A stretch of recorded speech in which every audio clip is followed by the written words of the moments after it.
Hello everyone, today we're back for the stock market analysis for Tuesday, September 23rd, 2025, as usual with our MetaSignalsPro tools on TradingView. Let's start with the economic news. So it's a really big day, unlike yesterday when things were with no news at all. Today there is a ton of news, notably the most important, at 6:35 p.m., the Fed speech by Powell. As we know, it has a major impact, I really mean major, on the market, which will inevitably move a lot. And often the day is set up in anticipation of these speeches. Big risk.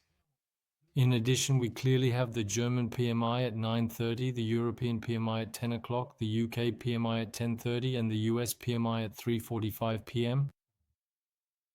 So when you see this kind of day, you have two ways to react. Knowing that we don't trade the news, either you do trade the news, in that case, good for you, it can be interesting, but I don't know the strategies for that. Or you are extremely careful with every trade you take, or you simply don't trade. So today we are going to focus on the EURUSD. You'll see it wasn't easy to enter a position, but that's completely logical given what we see in the news. Let's get right to it. On the EURUSD 4-hour chart, no big surprises. I think it's very clear now with Trend Decoder. It's very visual. We're clearly in a bullish market that keeps trending up on the 4-hour chart. So you can see an expansion phase, a retracement, another expansion phase, retracement, expansion phase, retracement, expansion phase. So of course, to align with the 4-hour trend, we'll favor long positions on the 15-minute chart. Before activating for them, let's first look at what the trend is saying. We can see that yesterday we completely respected the 4-hour trend. We kept going up and up. So there was a very strong bullish trend yesterday on EURUSD. Personally, I find it's not easy to enter in these kinds of setups because we don't get pullbacks to the cold zones or hot zones, as I've already explained. On the other hand, today we can see that a correction phase starts as early as 3:45 in the morning during the Asian session, which comes and pierces through the cold zone very well. And in fact, there was probably a trap here, a trade that keeps going down. Then here, and this is where it gets interesting for us. Definition of a swing point, and this is a clear-cut case since we have nothing but bullish candles starting from 10:15 or 10:30. At 10:45, 11 o'clock and 11:15 we break through the hot zone, okay, which was temporarily defined as the zone of a bearish trend, but you can clearly see that we're still in a strong bullish push, and we know that these are the patterns that interest us, so we can enter a position when the price returns to the zone. Alright, so I activate power zone. I see that the nearest buy zone is this one, the one defined between 1.17879 and 1.17925. So I'm going to pay very close attention to the moment when the price re-enters. Okay? We can see that the re-entry happens around 12:15, 12:30. So around that time, I switch to the M1 time frame. There we go, I'm here. So already on M1, what does Trend Decoder tell us?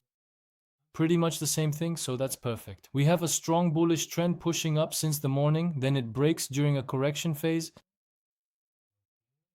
It breaks here. And then if I go back a bit to the 15-minute chart so you can see both time frames at the same time, that's the advantage of TradingView. We're on the one from 12:30 p.m., so it's this one. That's where we have something that interests us. So let's activate power zone. So what's the rule in these conditions? We want the trend to be confirmed on EM1. That is to say, I'm here. For now, I'm still bearish. I have a swing point defined here. I come. Unfortunately, I don't break through in one go. So we know that tends to be a weaker signal. So I don't break through in one go. I come. I correct again, and then I break the zone. So that's what we call a flip. So here, in terms of defining the zone, we have this area that's interesting, which is the swing point zone. So we had a way to position ourselves like this, of course covering our swing point and telling ourselves we're going to target. So now I'm watching what happens on the 15-minute chart. Now my eye is fixed on the 15-minute around this price. Why this price? Because we see that it's a high here that led to a big candle with a lot of volume, and here we see it's a zone defined by power.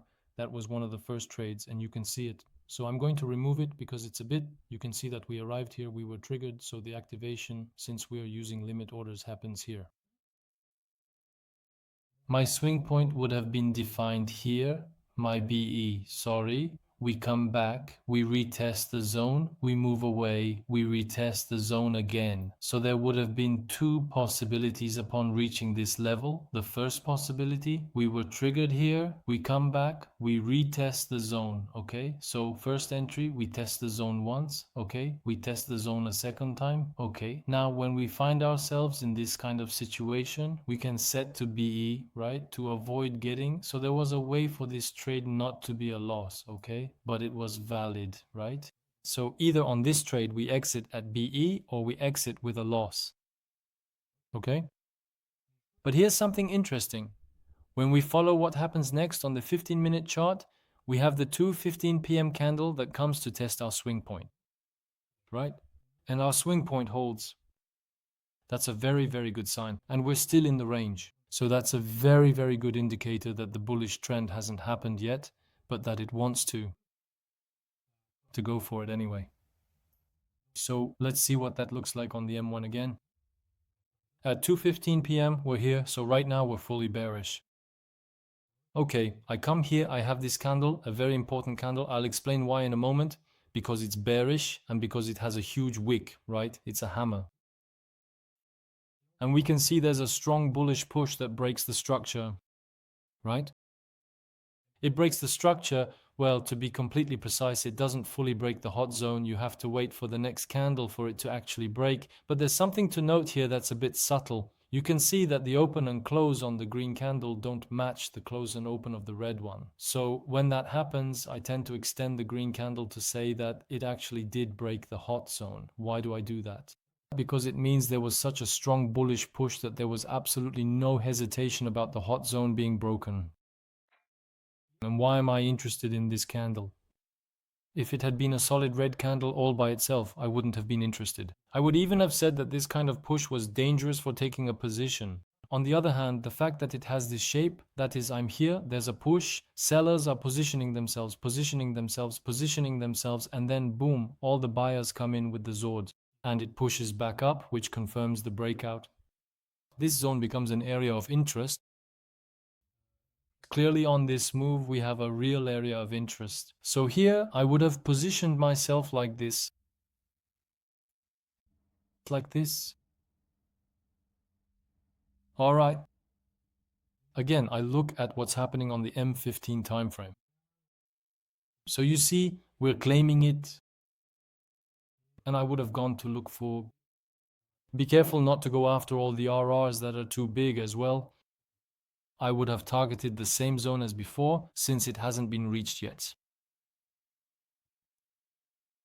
Except this time it gives us 5.9. 5.9 is really a very, very, very high RR.